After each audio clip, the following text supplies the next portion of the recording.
We will endeavour to record the session as well, Richard.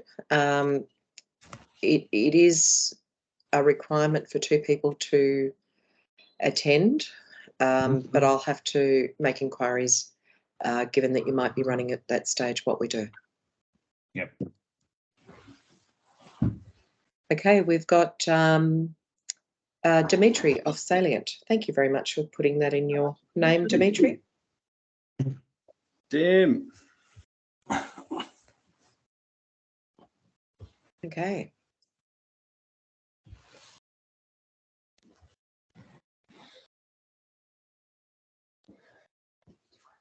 Where is it? So Brent, have you ever done the West Coaster before? No, I haven't. No, this will be your first time. Done a lot of fishing up the West Coast, but never actually racing. Well, let's hope you don't get to go fishing this time. Fishing, yeah. No, but two years ago, or no, to be 3 years ago, because 2 years ago we didn't run. 3 years ago, they struggled with wind on the West Coast, and one of our contestants was actually getting the current backwards from floating into the lobster pots at one point. Wow. The lobster fisherman was putting out pots behind her, and she was bumping into them. Oh, let's hope that doesn't happen. Which means free food, of course, obviously. Yeah. Well, unfortunately, they were empty. So unless you want burley. I don't think they're not very light, those lobster pots either, to lift them out.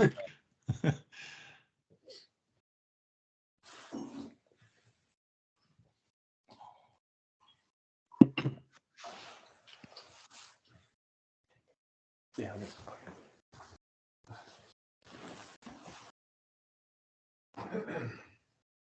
Okay.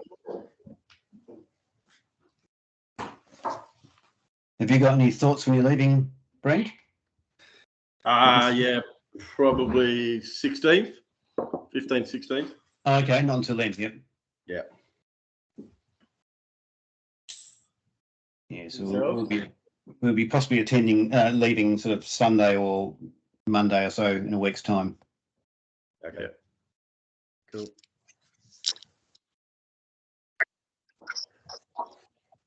Taking our stairs. Hello, we can see you, Dimitri. Fantastic. So, Richard, when you do head off, just let us know, because we will keep an eye on you on the way up so that we know when to come and greet you when you arrive. Fantastic, thank you. Yeah. You're outside a pub, mate. Looks like it, doesn't it? Yeah. Classic. Hard at work. And talk to you soon. Excellent. Thanks, Delma, and welcome everyone, and glad you could join us tonight. We're going to cover a fair bit of information, not just on heads exit and entry, but also a little bit on the starting procedure to give you an inside running on what you can expect for the race as well. So hopefully there'll be a little bit in it for everybody tonight. So with the agenda, we're going to cover off the actual entering through the heads. We're going to be looking at the lighthouses and what you need to look for. I'll cover off the tides and where you'll get that information and how to interpret it easily. We'll then look at the communications that you will need to make with Lonsdale VTS, which is the vessel traffic services in the heads. We'll then go on and cover the actual, because on the 26th, you will all be at Blairgowrie, or most of you will be. And then how do we go from Blairgowrie to the actual start line? And it's also going to depend on the draft of the boat. And I'll cover off a little bit of the local knowledge so that you can get to the start line without incident. And then we'll finish off by actually looking at the race start, where you're going to go, and the processes that you'll be taking, or the process you'll be following to get out of the head safely without incurring any penalties. Okay, so first of all, this is just straight off Navionics, and so we're looking at the actual heads here. To the south of Lonsdale, which is the lighthouse on the western side of the Heads, there is a pilot boarding ground just to the south of that. The ships will normally come out of the Heads generally on the Great Shipping Channel, which is the centre channel, and we'll look at that with the lights and how you'll recognise that centre one. And then they come down to the pilot boarding ground, and quite often, not always, but quite often the boats will then turn to the west, where the pilot boat will then meet them to unload or load the pilot onto the ship. For you, you'll be coming up predominantly from the south or the southwest. So you will pass through that pilot boarding ground, and then you'll come in via what we normally call Four Fingers West, and then make your way, if you're coming up to the top end of the bay, through the Western Channel. And I'll talk about the options that you'll have there as well. I love it too. So. No, but then it. Okay, so what we're going to do is we're going to look at the actual, first up, we're going to look at the lighthouses. Now, you do have a lighthouse here at Point Lonsdale, but this is not the one that you're going to use to guide you in. It just marks that head. The lighthouses that you're going to be using are up here on Queenscliff. And at Queenscliff, there's basically, well, there is the lighthouse to the north, which is a black lighthouse. I think it's one of only 3 or 5 black lighthouses in the world. So do have a look at it as you're going past it. And then down here on the magenta in the front area of the south is the lighthouses that will mark the various channels that you'll be coming in on, so you'll know where you are. So we'll have a look at those lighthouses. So on the weekend, I got down to the Heads, and I was able to take some drone footage for you. And particularly you can see the black lighthouse in the background with your red channel marker, your Great Shipping Channel, or the centre one, and then the green one, which is obviously the Eastern Channel marker.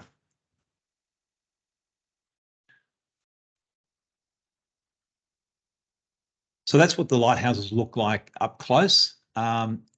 This is what the lighthouses will look like when you're in the Heads.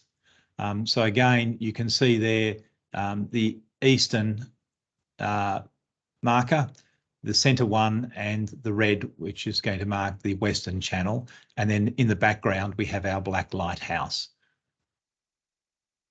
So depending on the time of day you're coming through, it can be quite hazy, and sometimes those lighthouses, particularly with all the other houses around, can be quite difficult to see.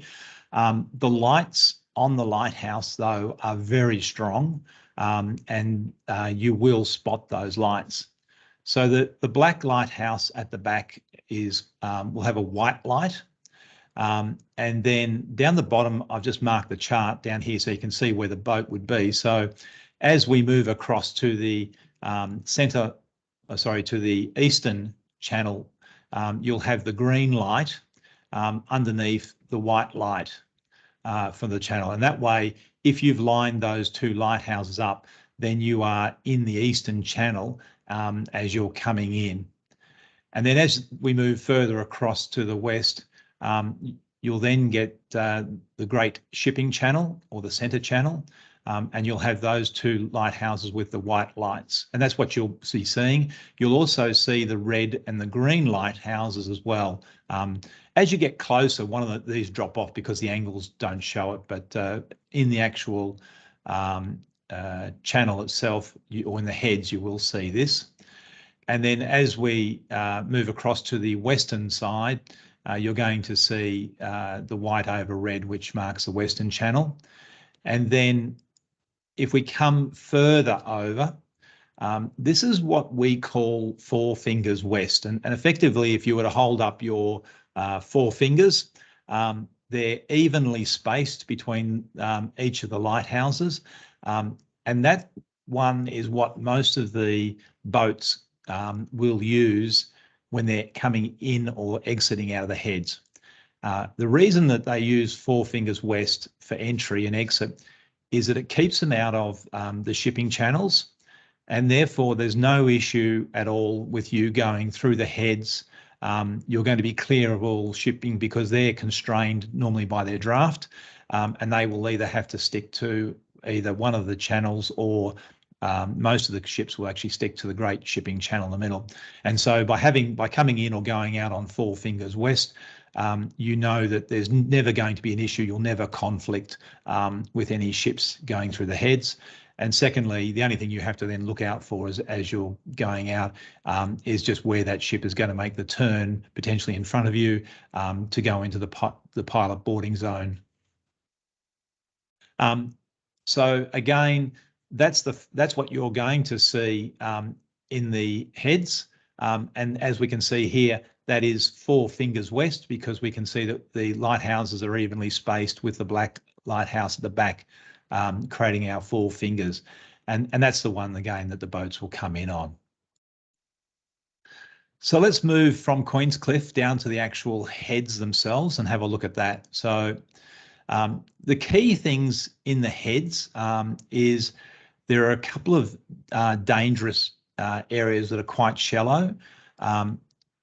What I've done is just marked on the map in the dotted red line. That's approximately the four fingers west line coming in, and so you can see where that takes you. But over on the Point Nepean, which is on the right-hand side, we have Corsair Rock, which you can probably hardly read there, but it's pointed at the end of the arrow. And then at the other end of the arrow points to the land on Point Nepean. Now, all of that area is generally underwater, but there's no way that you can safely navigate through that region. And quite a number of boats have already come to grief cutting the corner and hitting Corsair Rock. There was only an incident a few years ago where a boat had spent, I think, a number of years being refitted out and brought up to a beautiful standard, only to have the delivery captain run into Corsair Rock and write the boat off. They hadn't even got out of the heads.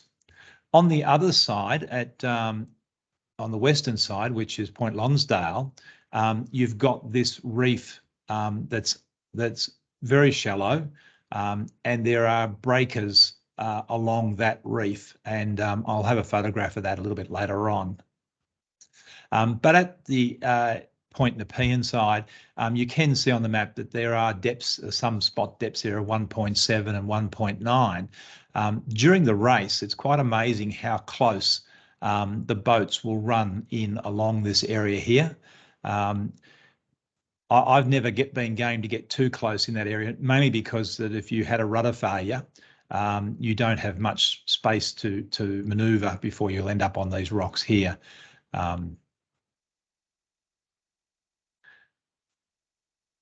Okay, so let's have a look at your options. So as you're coming in to the heads, you're following that path. There's nothing to stop you from coming in on any of the channels. You can come in on the Eastern Channel or the Great Shipping Channel.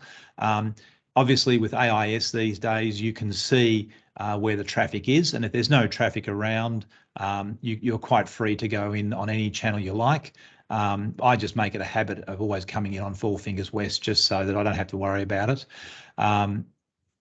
So once you've actually made your way into there and you've actually passed through into the heads, you've effectively got four options on where you go next. You could go to Queenscliff Harbour, which is basically just there.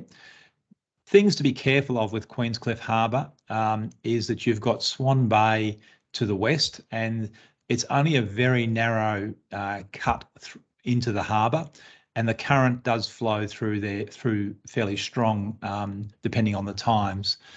But there is fuel available in that harbour, and also there's the Queenscliff Cruising Yacht Club a little bit to the north of that, which is also a good place to stay.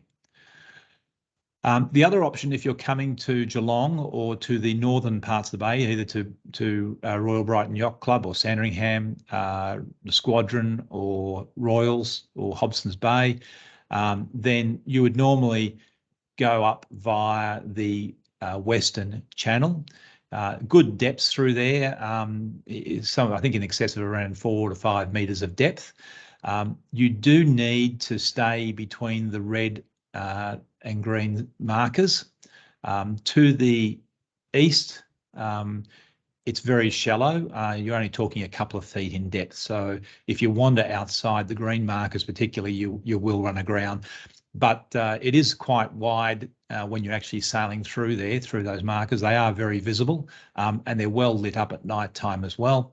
But that's the route that everybody takes when they're going to the top of the bay. The other option, if you're going off to Martha's Cove or you wanted to take a slightly longer way, is that you can go down the shipping channel and then make your turn there and go north, or you can head off to Martha's Cove, which is just off to the right-hand side. And the other option, if you're not going, and I know I think Enchantress is going straight to Blairgowrie.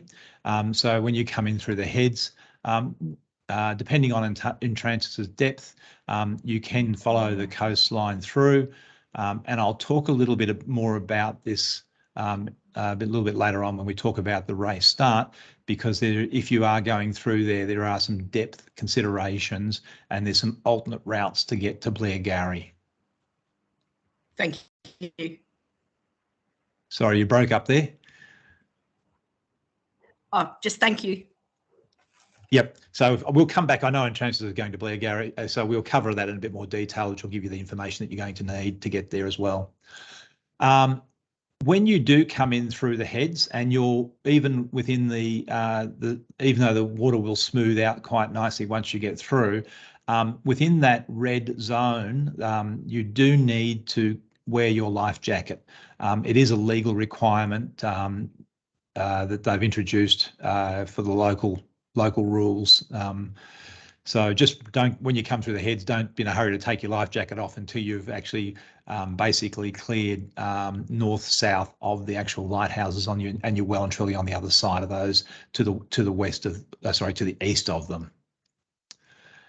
Okay, so let's have a look at Port Phillip Bay itself. The reason that the heads are fairly dangerous is because we have this very, very large body of water, and as the tide rises up and down 1.5 meters, it will send a fair bit of water into the bay, but that water builds up momentum and then continues north. And so even though it gets to peak tide at the heads and then starts to drop, the water continues to flow in until we get to about 3 hours after peak, and that then becomes slack water. And then after 3 hours after peak, it then starts to go into low tide, and the water then starts to turn around and go back out. It will then get to low tide, and the water will continue to be rushing out. And then as the tide starts to rise, it's then another 3 hours from low tide. So basically the rule of thumb is 3 hours from either high tide or 3 hours from low tide. That gets you slack water. And we'll look at how to actually get some actual figures on that in a second. This is a topography map of the sea floor in the heads. And you can see there was what was probably once an old river. It is quite deep. It gets down to 40, 60 metres. And because the river or in the sea floor has cut through, there are like cliff faces under the water. And so as that large body of water is moving out, a fair bit of it then starts to follow the channel as well, but then runs into those walls and then is forced upwards. And so when you're coming in just after slack tide, the water starts to look like it's beginning to bubble away. It's quite an interesting sight. Even though it can be calm, it gets that sort of bubbling effect in it, and then as it builds up, it then starts to look like it's going to bubble and bubble more from that, and that's caused by all this escarpment underneath. Okay, so let's have a look at the tides and what affects it, and what are the dangerous parts of entering through the heads. Generally speaking, we have southwesterly winds coming up from Antarctica. They, of course, build up a swell, and so predominantly, not all the time, but predominantly we will have a southwest swell running up through here.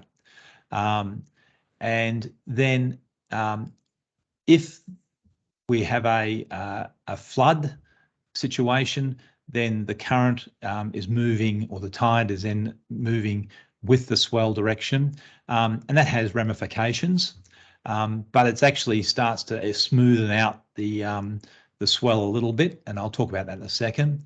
But if we have an ebb where the current is going out, and then it's going against the swell, or worse again, going against the swell and the wind, then that builds up a dangerous situation. So let's have a look at the actual waves themselves. And so what I've done here is I've just drawn the swell moving through, coming up from the south. I'll just put a couple of yellow lines in there just to mark the tops and the bottoms, just so we can see where they are. So when you add in a current with the swell direction, as it is through the heads on a flood, then that has the effect of actually stretching out the swell, and can actually make it calmer as you're going through the heads. We've been out and had it wasn't uncomfortable, but there was a good swell running, and then we came through the heads at the same time it was flooding, and as we went into the heads, it actually became noticeably smoother because of that way that current was flattening that swell out a little bit. But the opposite is true. If you have an ebb and it's pushing against a swell, and also pushing against the wind, as you know, wind on current is not favourable, then what that tends to do is push or make the wavelength shorter, and of course that makes it stand up higher. And when that happens, you can expect to see waves like this in the heads. That is that they've been pushed up to a fairly sharp peak. Means that, and particularly if you get a wave on top of swell, you can find that the swell has no back, and the boat comes crashing down over the top of it.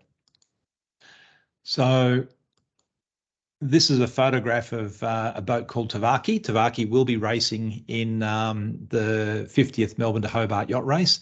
And you can see here in this photograph that was snapped, you can see that sort of wave starting to form there where the boats come off the top of it.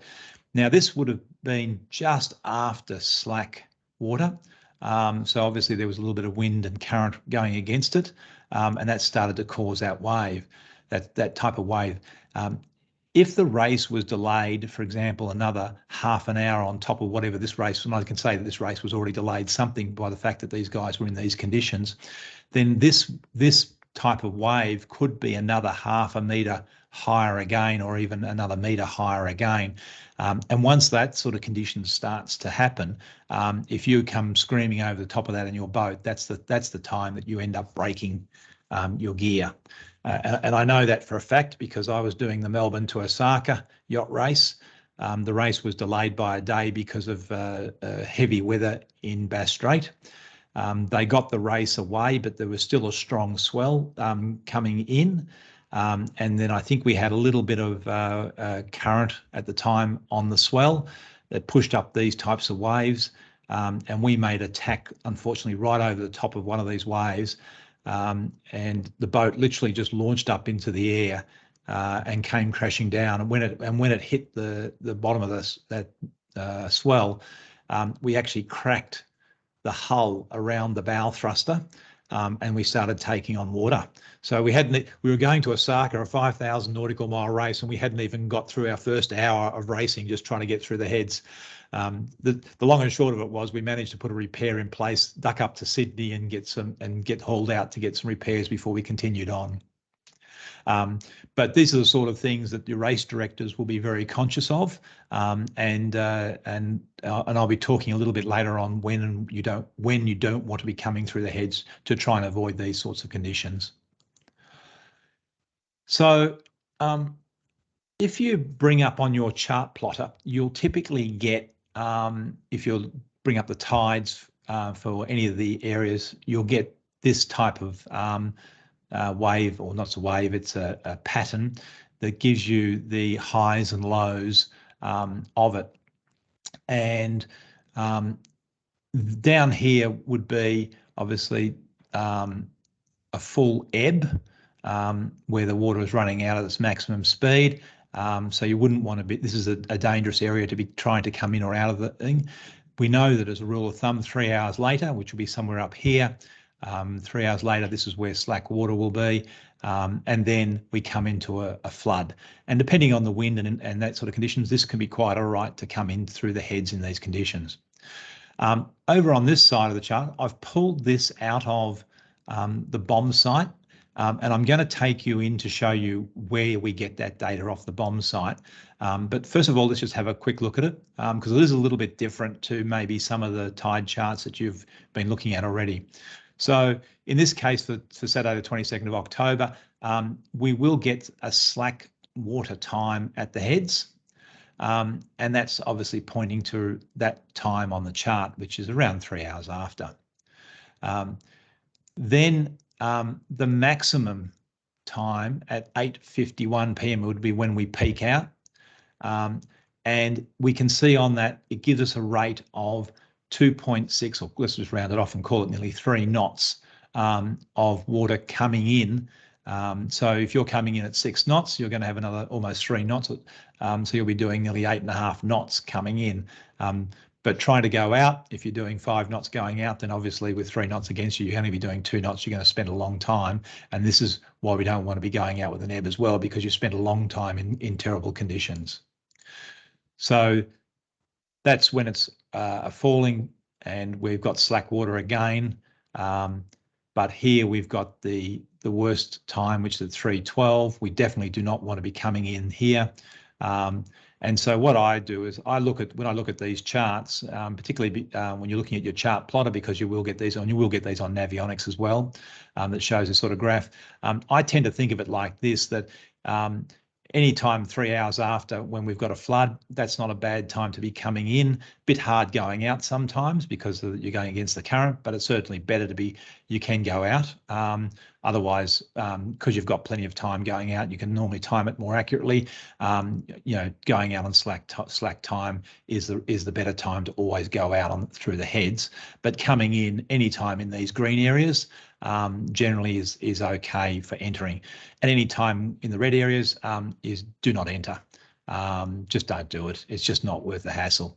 If you can be spending a long time in there, and if the conditions are not favourable, your boat's rocking around, it's being tossed around, everything. We came in literally only 3/4 of an hour after slack, but it was going into an ebb, and we thought we might have been okay because we're only, like I said, 3/4 an hour in, but the current builds pretty quickly, and we ended up spending about over half an hour with full sails and the motor running pretty hard to try and power through it to keep the speed up, and everything ended up on the bottom of the boat. It was an absolute mess. So hard lessons learned. So let me just take you over to the bomb site, and we'll just have a look at how you get that particular piece of data, because it is a little different, like I said, to the other ones. So okay, so I've just got to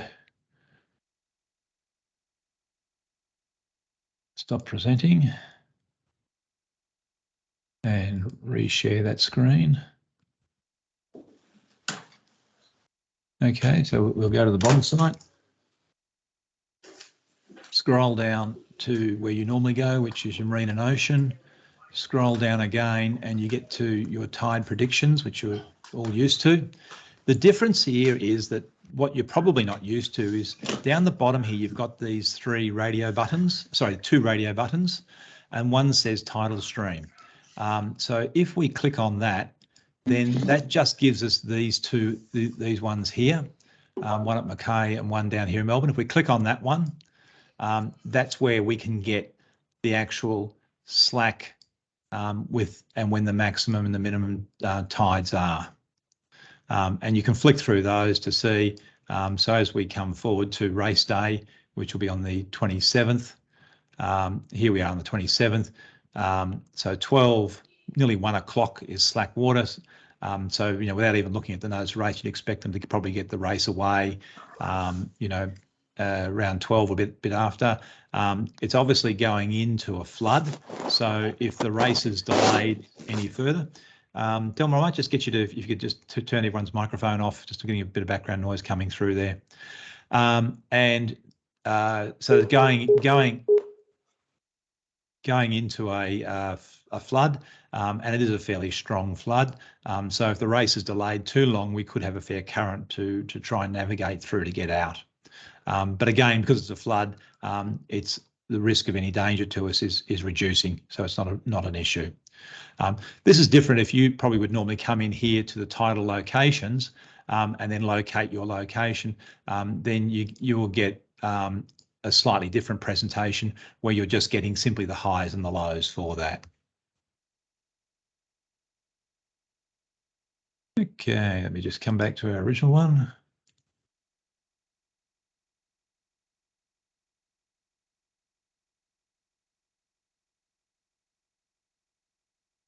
Okay, so as you're coming in, when you get to 3 miles south of the Heads, you're entering into the Lonsdale vessel traffic service area. So you will normally be on channel 16, come across to channel 12. There is no requirement for you to make a radio call. However, it is good practice to do so. It also means that you establish communications with Lonsdale VTS, and so they know that if they need to talk to you, they know that you're already on channel 12. And what I would normally do is when I get to within 3 miles, which is generally about 30 minutes out for me, I will call up Lonsdale VTS, and the radio call I'll make is just simply Lonsdale VTS, this is Blue Water Tracks. No need to call them 3 times because they're already listening out for vessels. So they've got their ears on. They will then come back to you and say, Blue Water Tracks, this is Lonsdale VTS, go ahead. And then to save endless communication going backwards and forwards, I will then simply tell him that I've got an ETA of 30 minutes to the Heads, that I'll be coming in on 4 Fingers West, and that I'll keep clear of commercial shipping traffic. Now, the reason I say those 3 things, 4 things, is it's so that he doesn't have to come back to me and say, confirm you'll be clear of commercial shipping traffic, and then you have to say, yes, I'll keep clear of shipping. So there's a whole rigmarole that he'll have to go through, and by making a concise call like that, you're just getting rid of a whole lot of communications going backwards and forward. But like I said, because we're coming in on 4 Fingers West, he knows that we're going to be out of the shipping channel, and obviously knows what we're doing. So we won't be a problem to it. Now, also, all of you will have AIS as well, because that's now a requirement for Cat 2. And so he will see you on AIS as well. So he knows that you're going to be there anyhow. Okay, Grant, just before we go on, Dimitri, you had your hand up. Do you have a question? Yeah, are they watched 24 hours? They are, yes.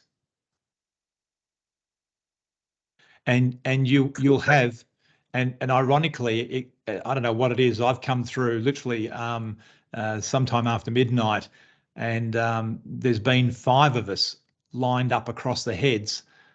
Spirit of Tassie was on the Eastern Channel. A freighter was on the Great Shipping Channel. Some other boat was on the Western Channel. A pilot boat was going out on the further out again, and there was another private boat coming in as well. But because we're on Four Fingers West, you don't have to care terribly much what they're doing, because you know that they have to stick to those channels, the other channels, and we've effectively got all that water to ourselves over at Four Fingers West. Okay, Grant, just before we go on, we've got another question from Brian. So just unmute yourself, please, Brian, and ask away.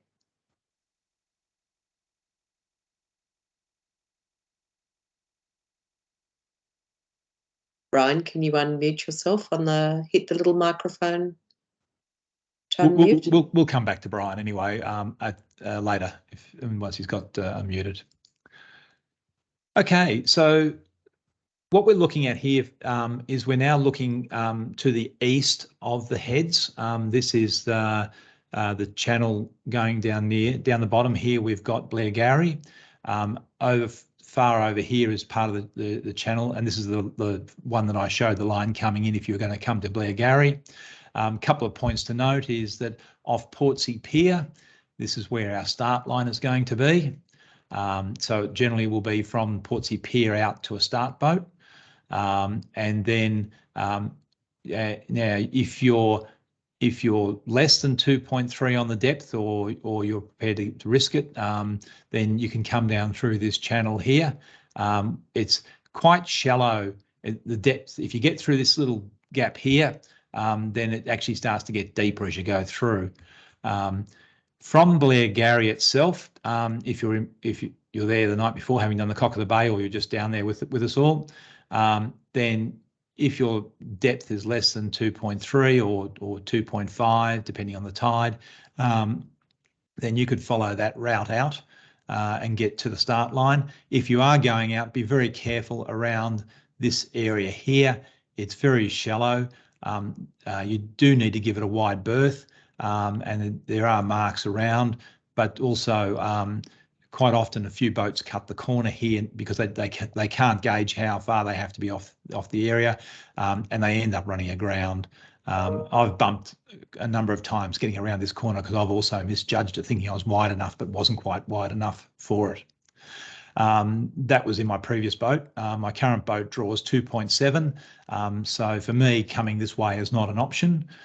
So I will go out and take a slightly longer route down, and so again this is all shallow through here, but this is well marked. There's a marker here and a marker here. They are there, and this is quite deep in through all this area here, and then as you come up through this Rye Channel, it's pretty good all the way through here right to the very end. It's just here where you'll see the depth drop to about 3.2 3.3 meters. If your boat draws more than 3 meters, then I probably would recommend going slightly further again and following that route and coming out through here to get yourself to the start line. Once you're in the vicinity of the start line itself, the depths all through here is excellent, so you'll have no trouble manoeuvring around, and you can actually get quite close to the shoreline. It does get quite deep through there, and particularly going out here, it is quite deep all the way through, so there's no issues with that at all. So let's have a look at the actual start line now, and you go from the start line. You'll then head back up towards sort of the lighthouses, a little bit just south of the lighthouses, to a buoy, and then you'll go around the buoy and then make your way out through the heads. Now the ORCV will have these points put on your AIS device or your chart plotter. They're courtesy of the harbour master. They will put them out there. We create an exclusion zone. The purpose of that exclusion zone is to allow shipping to manoeuvre in and out of the heads while we're racing, and to make sure that you don't go into the Great Shipping Channel and interfere with any of the ships going out. Unfortunately, we had an incident a couple of years ago where the fleet went out. One of the boats was in the Great Shipping Channel. The boat going out was a massive freighter, so it could not manoeuvre at all. He was honking his horn 5 times, did that for what seemed like a just huge number of times. And then in the end, he just gave up and left his horn on. And that other boat was not going to move at all for whatever reason. We can't fathom it. So unfortunately, we had to have tea and bickies with the harbour master, and this was the solution that we came up with to allow the races to keep going through the heads. And so anybody who goes now into the exclusion zone during the race will be penalised. Again, they will be on your AIS chart plotter, but it's always handy when you get your notice of race or your sailing instructions, particularly to go through and manually put those in as well, particularly the A, the B and the C down here, so that you know when you, and put a line between them so that you know, because you can tack right through here quite comfortably. And like I said, as the boats are coming out, you'll watch boats get quite close to this area up here. So looking at it, so I've taken this photograph from the lighthouses looking back out now. And so this is the fleet that we had going out on the weekend.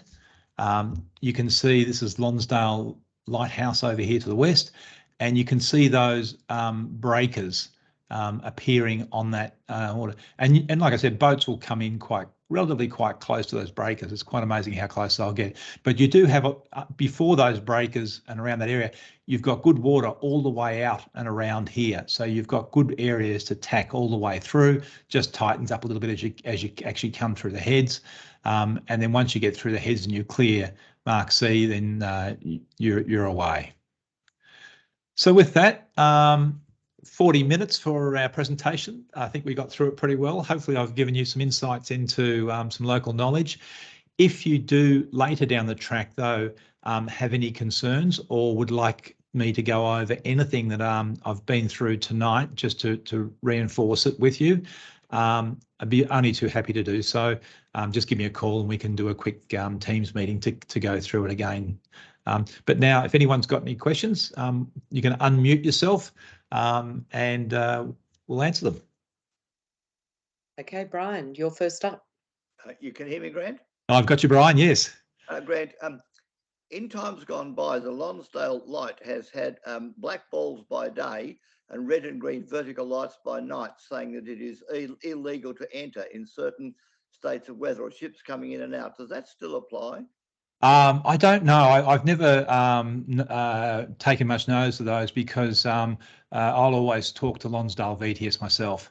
And if the conditions are marginal, then that would be the case as well. So, yeah, I can't give an exact answer on that one.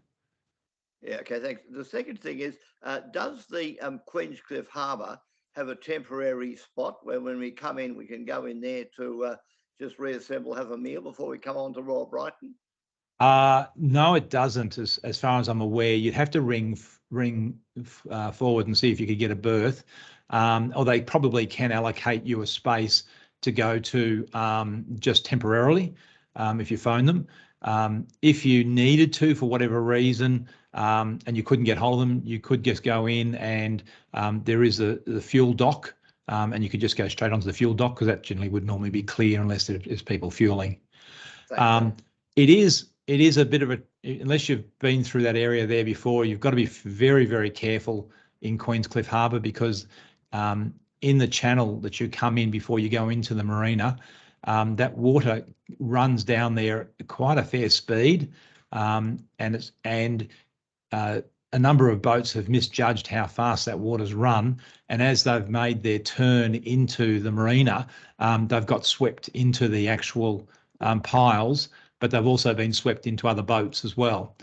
So it's one of those sort of harbours that when you're going into, you've got to be well planned in knowing where you're going before you get there. And then once you know where you're going, you want to be keeping some speed on so that you've got good steering and the ability to manoeuvre easily. Thanks. I'm petrified every time I think of going in there. It does tilt up a little bit too. My boat's 2.7. I won't go into the actual Queenscliff Harbour itself anymore. The times that I've gone to Queenscliff, I've actually rang ahead and asked them if I could get a mooring or a pen at the end of the arm. So I'm still in the cut as far as getting, there's a fair bit of water, but at least, you know, it's much easier to manoeuvre straight onto the end of the finger, even though you're in the main channel, and get tied up, than it is to try and manoeuvre in those areas with a bit of current running through it. Thank you.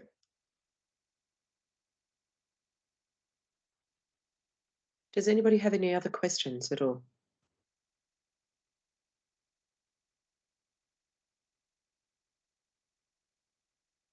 Okay.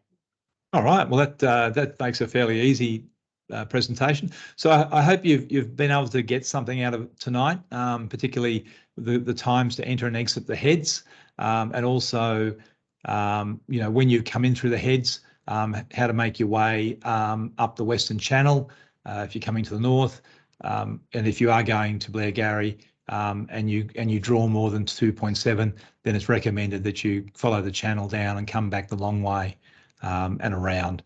But it's all well documented. The sands do move a little bit in that area, but not a great deal. And so what's on the chart is reasonably accurate. So with that, well, I'm looking forward to catching up with a lot of you guys when you get up here to Melbourne. And when we get down to Hobart, especially, I mean, the party will begin. And like I said, Sir Donald was going to be giving out, we'll be presenting these down in Hobart to everybody that takes part. So there'll be a beautiful medallion for everyone to take home. And you'll have certainly earned the yellow cap, which is one of the most prized caps in sailing. That's great. So thank you everyone for attending, and we'll see you in Melbourne. Thank you. Thanks for a great presentation. Fantastic. Thanks, Grant. Thank you. Thanks, Grant.